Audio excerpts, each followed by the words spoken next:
my name is CF Claire. Welcome to the channel. I am an aspiring writer, and I guess this vlog is just going to be giving you an update on my B project, Project Conjurer. So let's talk about where I'm at right now. You can see my Kanban board back here. All the pink stuff at the top are like outlining things that I'm still trying to do that I planned on doing, and then there's a lot of stuff that I'm going to do that I had not planned on doing, which is fine, you know, live and learn. I have made a lot of progress, and the main tool that has helped me so much is using this project board. I use the 8 sequence structuring tool to section off each novel that I write. I'll leave a link in the description to the best video that I came across talking about it. It's a screenwriter method more commonly, but you can absolutely use it for novels. And it basically takes the entire novel and breaks it into 8 mini movies where each sequence is like its own small movie. So like each quarter of the book has 2 sequences within it usually. And this trilogy is primarily a myth genre based trilogy.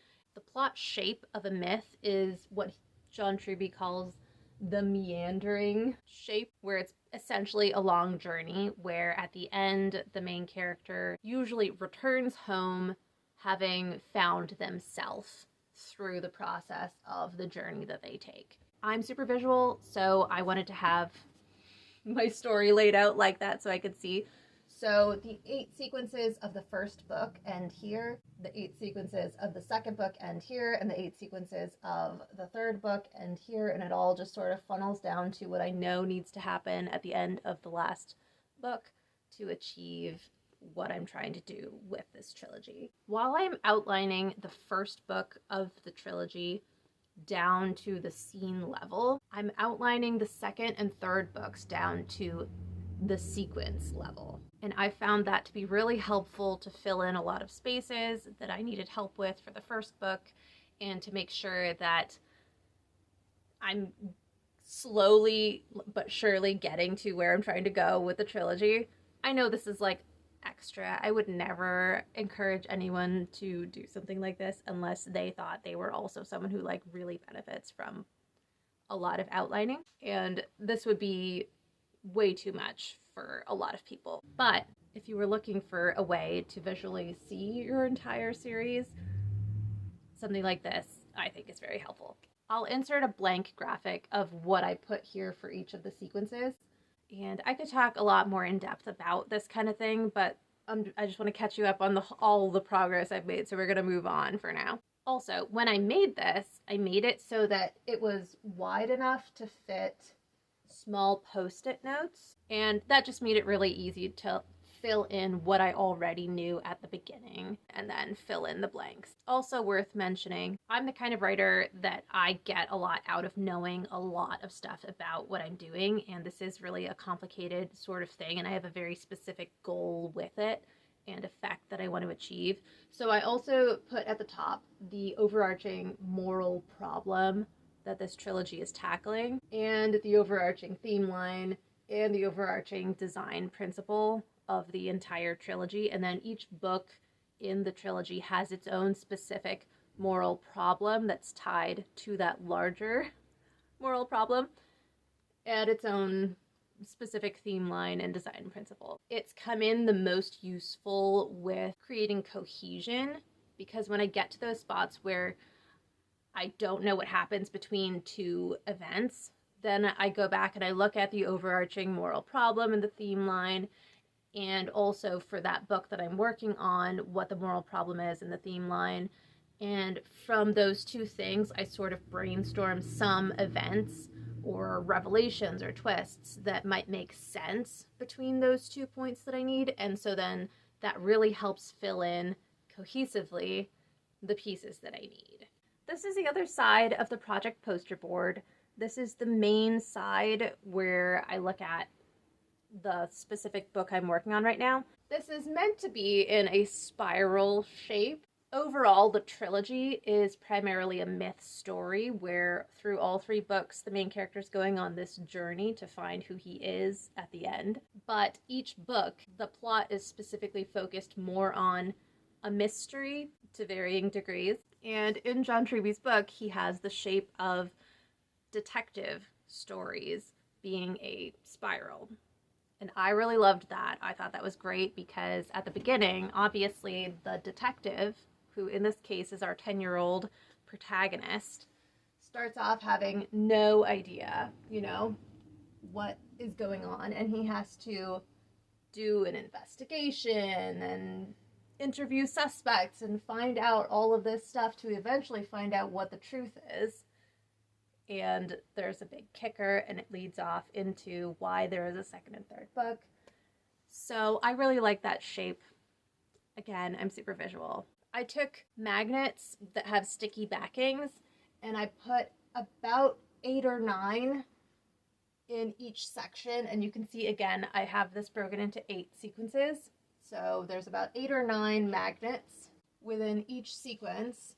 And I just used paper clips to attach to the magnets, so you can really, really easily just move things around. If you're like, oops, I think actually this belongs over here. Okay, that works better. So you can scene weave, which is what John Truby calls it, just the ordering of scenes, really, really easily that way. Some people can just like write things down and just be like, oh, it's like these bullet point things, and I can't do that. So I do this. I'll insert an earlier version of what this looked like when I was really just brainstorming scenes that I knew already at the beginning I wanted to have, and their rough placement. So it looked a lot like this. Those are index cards cut into something like quarters, and I made this so that they would fit pretty well. Once I had most of the book plotted out, then I went into a Word document. I made a little grid to about this size. I sectioned off each scene in its sequence, and then that just really easily showed, okay, like in this sequence, I've got a lot of scenes. It seems pretty full. And then in my 5th and 6th sequences, that's always where I have trouble finding what goes there. So there's more work to be done. But it just helps get a visual representation of like how much I actually have for the book. Let's talk a little bit about what the sequences are and where you like have the sequence begin and end. I'll just insert a graphic of what I mean, so I'm not talking for too long about it. If anyone is interested, I could go into a lot more detail of like my own interpretation of that, but that's a little too much for right now, I think. The other thing that I want to point out is I had mentioned in another vlog how I'm at the stage where I'm really frustrated with how disjointed my like summaries of scenes are, because I'll be in this like brainstorming stage where I use index cards or whatever, and I'm like, oh, they realize this thing, they do this thing, this person acts in this way, and I might have 4 or 5 cards that all tell different aspects of one single scene, and that just like drives me nuts. I started color coding my scenes, and I found that that really, really helped me realize what I actually had. And a lot of the times what I had was the revelation I want to happen at the end of whatever the scene is that would lead to a revelation like that. So again, that kind of helps to be like, okay, if I need them to realize this and I want them to realize this at this point of the story, then like, what is the scene that makes sense where at the end of that they would actually have this realization, and sort of like back plot in order to achieve the effect I wanted. On the side, we've got the 10 steps to a good premise from The Anatomy of Story, the 7 key story steps, the stakes of the story and the log line, and the 22 story structure steps that John Truby has. And then on the other side, we have the beats from his book for the detective, myth, and fantasy genres, because that's what this trilogy is. It's all of those genres together. And I really like having that many beats to work with. I find that it really helps me to get closer to the specific idea that I have, because I do have a specific idea that I'm trying to figure out how to tell. Again, probably a majority of people might be overwhelmed by having that much stuff to figure out before even getting to like scenes and stuff like that. I do really well with it, and I found that it really helped me to avoid the most common mistake that I have had in the past when doing world building, which is making decisions about how the world is and history of the world and like governments and species and just all the world building stuff, making just decisions because it's fun and just picking something to have something there. And there's nothing wrong with that. It just never helped me to actually tell the story I'm trying to tell, and I found it really constricting because then I would like write myself into corners within the world I had created, and it's not as easy as just being like, oh, actually this doesn't happen in the world anymore because it's not working, so I'll have like this thing happen. I can't disconnect myself from ideas like that easily. So I found it extremely helpful to figure out the main things I'm trying to do with the story and main scenes that I want to do within the story before doing a lot of world building, because then I was able to be like, oh, because I want this twist to happen at the end, I need to have it set in a world where that would be a twist. And I would not have been able to do that if I had like world built beforehand. Personally, I would not have been able to. And a lot of these steps actually help to generate content within the story. For example, like in the myth story structure beats, one of the beats talks about how myth utilizes a lot of character archetypes. And so I came up with a list of archetypes I would really like to see used in this story, even though I didn't have ideas for characters attached to them. And the more that I outlined, the more that I realized like, oh, I would love to see this character portrayed as this archetype because that's an unusual thing. I think that would be really compelling. I am really interested to see how that would play out. So I've got a lot of it filled out.